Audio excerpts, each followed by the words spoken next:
As the head of data and insights at Splunk, Archana Ganapathi is responsible for accelerating data-driven outcomes for customers. On this special episode of IT Visionaries, hosted by Mission CEO Chad Grills, Archana explains what that process looks like and how Splunk's focus on solving customer problems has led to personal and professional success.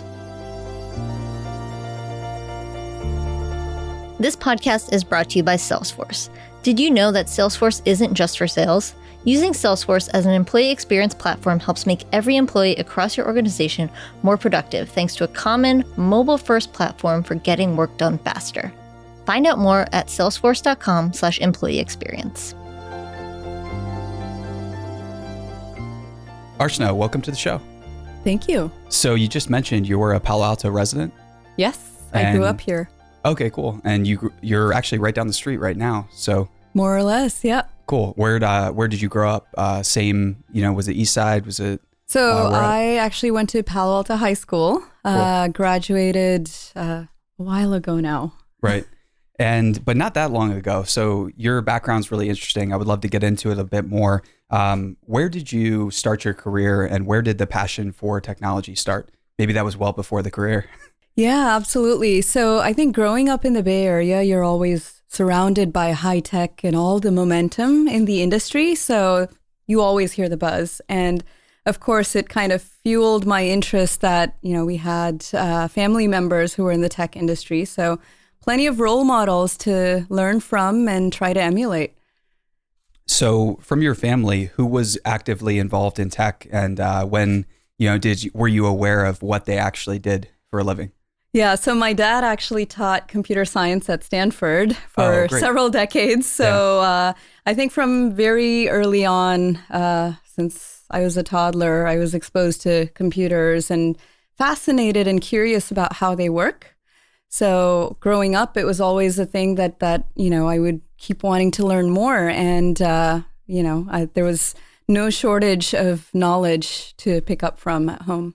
Were there any lessons that your father maybe repeated or that he was very adamant about teaching or explaining? So I think the life lesson, if you will, is that hard work and persistence is very important, regardless of what you pursue. It doesn't have to be tech or computer science, but whatever you pursue, give it your all and put in as much as you can and are willing to, and you'll get as much out of it. Sure. And what about on your mother's side? What did she do and what did you learn from her growing up? Yeah, she was the solid support structure for our family, moral support all around. She did pursue a career after marriage and after she had kids. So it was really amazing to see her juggle kind of the home front and a professional career and grow along with us in many ways. Very cool. So your first job at Hewlett Packard Enterprise Java Labs, or was that? Yeah. Okay. That was actually an internship straight out of high school. Oh, very cool. So not exactly easy to land that type of internship straight out of high school. How did you manage that? And what was the preparation like? And when did you find out about the opportunity? Right. So we had some friends that worked at HP and they mentioned that, if I was interested in computer science for college, which I very much was when I was in high school, and I'd taken AP Computer Science and all the preparatory coursework. And they said, hey, we just started this new high school internship program and, you should totally give it a shot. So I interviewed and it worked out. And it was definitely a turning point in kind of pushing to the next level in my career. Sure. And during that internship, I'm always curious, when I first got into my early jobs and things like that, it was evidently clear, how little I knew, right? When you start comparing yourself to other executives or people that have been there for 20 years. Yep.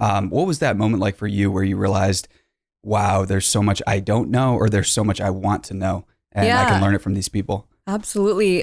For me, it was kind of wow, there's just so much I can learn from so many people. And actually that internship, I started out writing some regression tests for their enterprise test suite. And very quickly, I was like, no, I want to do more than this and teach me more. And I hadn't even taken kind of, the next level of architecture classes or anything, but the folks there at HP Labs were amazing. And they took it on themselves to actually educate me and kind of give me that foundational computer science education during the summer. And it was just, for me, this is more than I can dream of. I get this personal mentoring that I wouldn't get anywhere else. And did you do that internship? Did you stay there? And what was the next jump after that? Yeah, I went back the following summer. So after freshman year in college, I went back for another summer and continued with the same team, learned more, contributed more. And after that, started expanding my horizons with other internships. Stanford Linear Accelerator Center? Yep, Slack was one of them. Which is, again, super well known. But for anyone out there that doesn't know what they do, how would you describe that? So Slack is a physics research center, and there my role was to actually provide the computing infrastructure and help them with some of their testing environments and how they aggregate and process their data from their experiments, right? So it was very different from a traditional high-tech company, but also gave me an opportunity to kind of see a different perspective on how computer science is applied in the real world. Sure. And I'd be curious to know, were there any overarching goals of the team that you were working with? Was everybody passionate about paving the way for quantum computing, or, what was really motivating? Was it just the pure, joy of getting to do physics and math and kind of geeking out about that? Or, do you think that there was anything else going on? Yeah, most of them were pretty much geeking out. They were more sort of kind of computing and infrastructure for the actual experimental physicists. Gotcha. So pretty much straight up geeks. Paving the way and allowing the physicists to do more of what they do. Absolutely. And scaling it up. Very cool. So the next jump, checking out your background, your career, was to Microsoft. So again, another big company. Is there anything you can point to that helped you land, one very, very fascinating R&D type role after another? Was it just hard work, or was it, how'd you land the opportunity at Microsoft? So with Microsoft, basically when I was an undergrad at Berkeley, very early on, I got engaged with research there with some of the faculty. And this was specifically a project that we were doing on recovery-oriented computing. So trying to understand the cause of failures in internet services and other computer systems, and trying to understand, in the real world, what is it that goes wrong and how can we actually do the right kind of research to prevent it? So in that process, our research lab actually ran biannual retreats where they would invite a bunch of folks from industry to kind of validate or guide us on what to work on and make sure it's calibrated to reality in the real world, and make sure we work on high impact problems for the industry. So that's how I actually crossed paths with some of the researchers at Microsoft. And it was kind of an organic development to pursue an internship, go on site, help them understand and look at some of their own systems and behaviors there, characterize it, and the rest was history. Sure. And at Berkeley at the time, were there any big trends, or were there any wild ideas in computer science that you found especially appealing? Yeah, at the time, this was kind of my first exposure to research firsthand, right? And the thing that fascinated me at that point was the faculty I was working with. They cared a lot about not just theoretical problems, but solving practical problems in the real world. So that was one way that, the philosophy to always stay grounded in reality was important. But in terms of trends that I saw on the horizon, definitely looking to data, being very data driven about what we pursue and how we prioritize and where we shift our focus. That was something that I think for me was pretty, it's intuitive in some ways, but it was also that aha moment for pursuing the rest of my research career. Sure. And were there any mentors, individuals, books, research papers that you remember from the time that you just, remember going over or interacting with and saying like, wow, there's something exciting here? Absolutely. I would be remiss not to mention my advisor, Dave Patterson, who I worked with since I joined Berkeley pretty much. He encouraged me to get involved in research early on, even as an undergrad, and kind of mentored me throughout, all the way through grad school and my PhD. So, I definitely attribute quite a bit of my career trajectory to him and his guidance. Are there any examples of maybe recommendations or counsel that he presented or helped you out with? Yeah, and a lot of it was actually the people side of things. He said, when you pick classes, there's topics you'll be interested in, but always go with the faculty that have good reviews and good ratings from other students. And you will actually come out with a different perspective on things and probably be far more excited about the topic than you could have ever imagined. So that's true even in industry. I feel, it's really the draw to the people and how well they engage and how excited they are and motivated they are that actually makes or breaks how committed we are to working on things. Definitely. That's a great mental model for any type of decision making around people. So I'm curious after that, you're at Splunk now. If we fast forward, you're head of data and insights at Splunk. You've been there for over 9 years, which is a rarity. And it's something to be celebrated in the Valley though, right? Because I think in the Valley, we get caught up in everybody's moving, they're here for 18 months. They're at the new place the next 18 months. And if you're constantly changing positions, it's very hard to accomplish anything that's long-term oriented or get much done. So I'm curious, how did you find the opportunity at Splunk? What excited you about it? And then you don't have to take us through the whole 9 years, but I'd be curious if you could condense it. What's that journey been like? Right. To be honest, when I was wrapping up my PhD program, I was looking at the industry labs and larger companies. And Splunk just happened to cross my radar because some of my predecessors from Berkeley and folks that I knew from Stanford were actually at Splunk. And they just reached out. They were like, hey, your dissertation seems relevant and interesting to us. Just come talk to us about it. So I went over and, they were a late stage startup at the time, less than 200 people. And they were highly motivated, very smart people working on very interesting problems. And at that point, for me, the decision was, well, I can take a chance. This is the right time in my life to take that chance with a startup and see how things go and do something different from what I'd ever planned for. So then the rest was history. I, grew with the company and moved around, wore many different hats, and have loved the fact that I could kind of plot my own path at the company for what I work on and choose what next to solve for.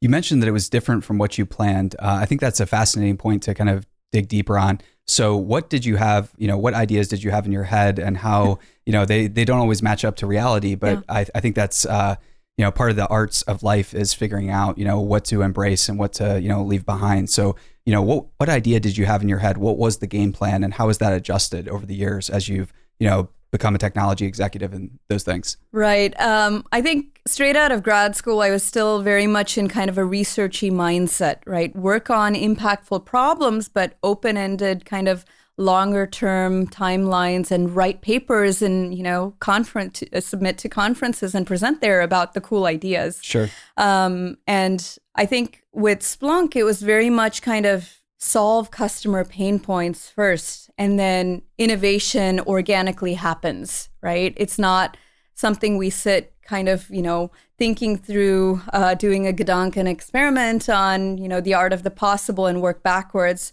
We actually have real problems, real pain points to overcome and solve for, to lift barriers for our customers. And that is gratifying in its own way at so many levels. Did you find it to be more gratifying than just, a focus on research? Or I'm curious what the difference is there and how you kind of like separate the two, right? Because any great business needs the right amount of research, but also the right amount of daily actions and practicality. So yeah, how do we find that balance there?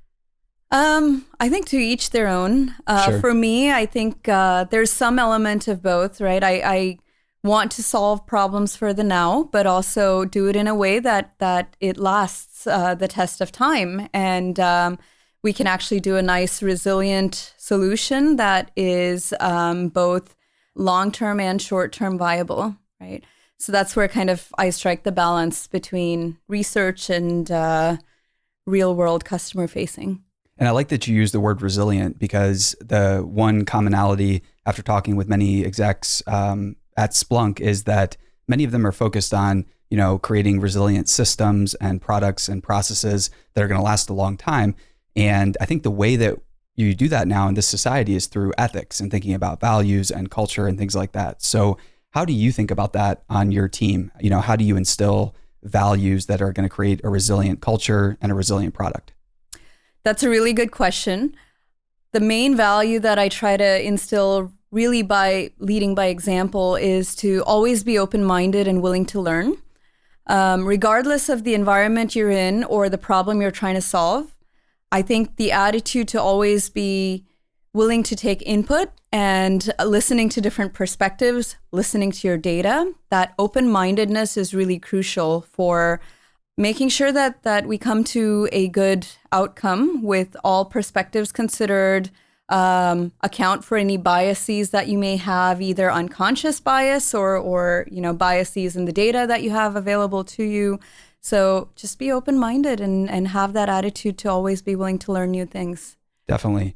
And I think we all need to be willing to learn new things because the volume of data that we're generating, that companies are generating, it's all exploding right now. Absolutely. And Splunk recently released the dark data report. So it shows about 54% of data is generally dark or unusable by enterprises or individuals for that matter. So how are you thinking about dark data and what's that landscape like?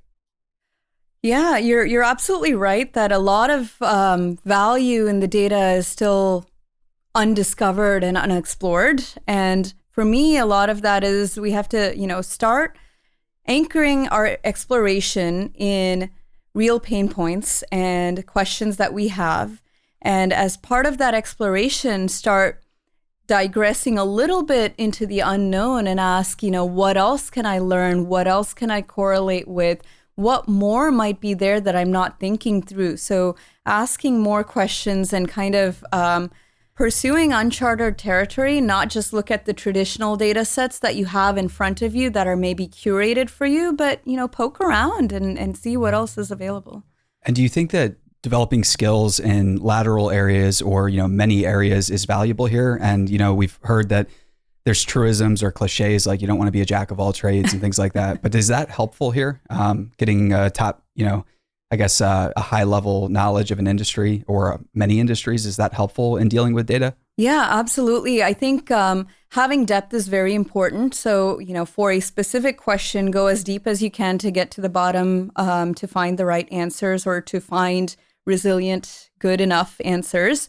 But to figure out what else, you actually have to, look a little to the side and, talk to folks in lateral areas and try to understand their perspectives on the problem or the question at hand and see, how that may be accounted for in various other data sources. What more do they know, either domain knowledge or firsthand boots on the ground knowledge from customers? Get all those perspectives and see, how, if that even leads to a different outcome or conclusion. And this is where, listen to more perspectives and be willing to learn what else people might be thinking. Sure.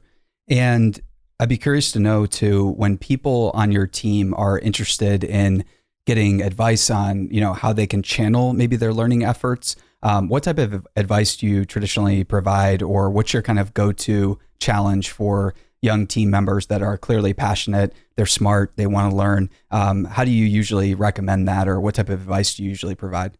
Yeah, don't be afraid. Talk to a lot of people. Get as much input as you can, but try to channel that into something that you can own and turn it into your own project, passion project or otherwise that you can pursue and get all the mentorship that is available to you. Reach out to folks that you think might be able to guide you on the path that you're traversing, and the space is entirely yours to claim.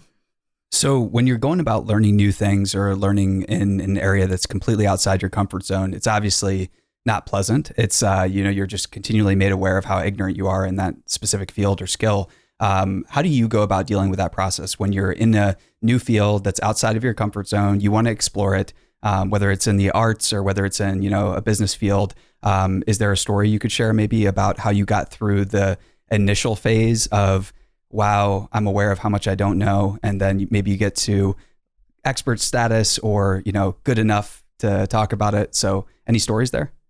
Yeah, absolutely. So when I joined Splunk, originally I was in the products org. And then for a few years in the middle, I actually moved to the field. And this is where it was completely new for me. I, had an entirely technical background, not been customer facing at all. And it was a different model with how you engage. And there was much more formal process and kind of a chain of command to follow to engage, right? So my approach to that was, have the right mentorship in my immediate manager and the rest of the team and not hesitate to ask questions, right? Sure. So there's no wrong question to ask or no bad question. Sure. And when it comes to making data-driven decisions, I think all of us want to use the scientific method, but we also are aware that intuition or trusting our gut, there's something else there that can help once we get all the data available, right? So how do you think about trusting your gut or using intuition after you've exhausted the scientific method? So I would say, it's not necessarily after. Personally, sure. I think you form a gut instinct before you even go down a particular path to explore the data, right? You start with a hunch, a hypothesis of sorts. And then the key is to really be open-minded when you look at the data and not look for confirmation of your gut, but, try to play devil's advocate and look for alternate evidence or, kind of be as open-minded as possible when you look into the data and say, what if this, what if that, what am I missing? Gather all that input and then take your final decision, right? So sure. Trust your gut, but try to validate it with data along the way, or learn from the data. And, it may tell you something different and sure. Try to understand why at that point. Are there any hypotheses now that you're developing or maybe you've had for a while that you could share about data at large? They don't need to be revolutionary, new scientific concepts. They could be very small, whether it's an insight onto collection or whether it's an insight from a customer that you've talked to recently. Are there any hypotheses you're nurturing right now? Yeah, so I think for me, I spend a lot of time thinking about how people do data analysis, and it's kind of, closing the feedback loop with our product in many ways, because Splunk is a platform that people use to collect and analyze their own data. And so trying to analyze kind of how they do that, it's almost meta in some ways, right? So I think initially I had this assumption that, people were more hands-on, exploring and kind of digging for insights proactively all the time. But I think the more and more I look into the data and talk to our customers, I realize, there's a lot of value in having those curated insights and kind of push analysis up the stack sure. without people having to do their own data munging and dirty work, right? Right. So you're kind of hoping for a future where the analysis can be pushed up based on maybe signals, internal right. signals from the company or? Yep. Sure. And I think a lot of it is, there are many different profiles of people, personas, if you will, that engage with our product. And not all of them use our product or engage with it in the same way. So thinking through a way that we can customize their experience and get them higher value quicker from looking at data using Splunk, that would be a great outcome for us. And when it comes to making sure that, you have a culture where data is, something that people love and not fear, it can be exhausting dealing with data sometimes, right? So how do you go about striking that balance between being data driven, but also embracing hunches, intuitions, and people that have new ideas that can be radical sometimes? Right. And I think it's a very good question. And I think this is kind of a perpetual struggle that many tech companies undergo. Data is great, but we have to encourage people to try new things and experiment without having to spend all their time looking for confirmation or validation from the data. Right. So I think the balance there is, have the data teams and that proactively look for insights and kind of tag team with product owners to say, hey, this is what we think this might be telling us. What do you think? And kind of support them. So it's ultimately the product owners that have to formulate and execute on those ideas. And we're kind of supporting them with whatever nuggets of information and insights that we can come up with. Sure. So are there any academics or influencers in the data space at large that you're following that are outside of Splunk? Certainly. I still closely follow a lot of the research going on at Berkeley just because of my ties there. And certainly being in the Bay Area, close, stone's throw away from Stanford, plenty of exciting data research going on over there as well. And the usual suspects around the big data conferences that usually has a good mix of representation from academia and industry. Sure.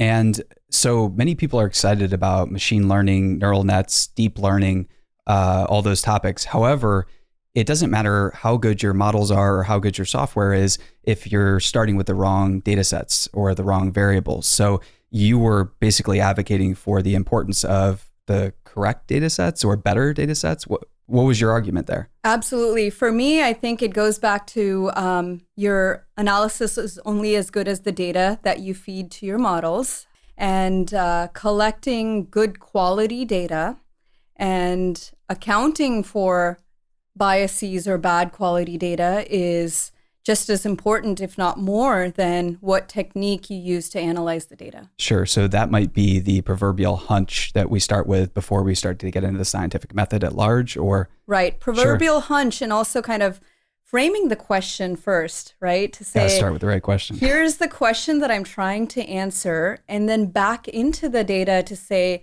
what is the right appropriate source of data that is realistic, representative, and the right granularity for the decision that I'm trying to make. Right. So, for example, if I want to provide insights at a 5-minute interval or be closer to real time, data that is aggregated on an hourly basis is not granular enough, right? Sure. So kind of massaging the data collection to meet the decision granularity and the decision framework and quality that you are trying to strive for is just as important as the technique that you choose.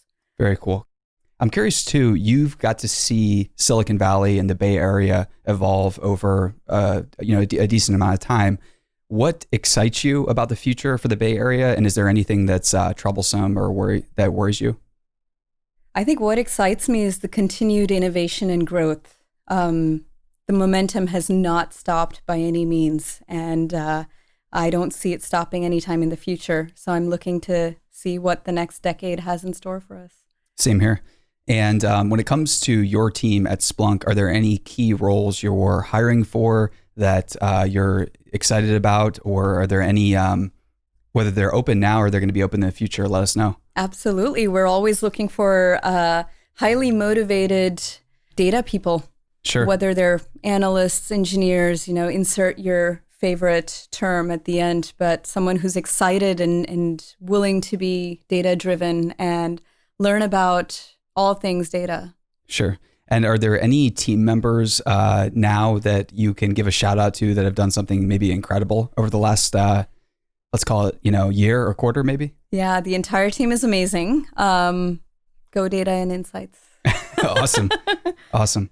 And when it comes to the future of Splunk, what are you most excited about or passionate about when you see the suite of products evolving? Is there a general theme? Is there one particular one you're bullish on, you're excited about? For me, it comes back to extracting value from your data, and anything and everything we build towards that cause is amazing. So faster, snappier, better workflows, spin the flywheel of exactly around data. Yeah, I love it. Very cool. Is there any advice you have for someone who's listening that wants to develop technical skills? Maybe they don't want to pursue a PhD. Maybe they feel that there's a quicker entry point for them now that didn't exist before. Any advice you have for them to break into a technical data science field or something like that? Absolutely. I think there's plenty of tools out there, more so than there were, over a decade ago. Lots of open source technology and lots of tutorials and online coursework that give you a leg up on ramping up very quickly. So you can get all the context and background much faster just by putting in the time and effort to find these tools. Sure. And any final thoughts you want to leave our listeners with? It could be a call to action, it could be a story, or it could just be a general piece of advice to make it in the Bay Area. Listen to the data. Listen to your data, all the data around you. I love it. Archana, thank you so much for joining us. Thank you. It was a pleasure. Thanks again to our friends at Salesforce. Did you know Salesforce isn't just for sales? Using Salesforce as an employee experience platform helps make every employee across your organization more productive thanks to a common mobile-first platform for getting work done faster. Find out more at salesforce.com/employee experience.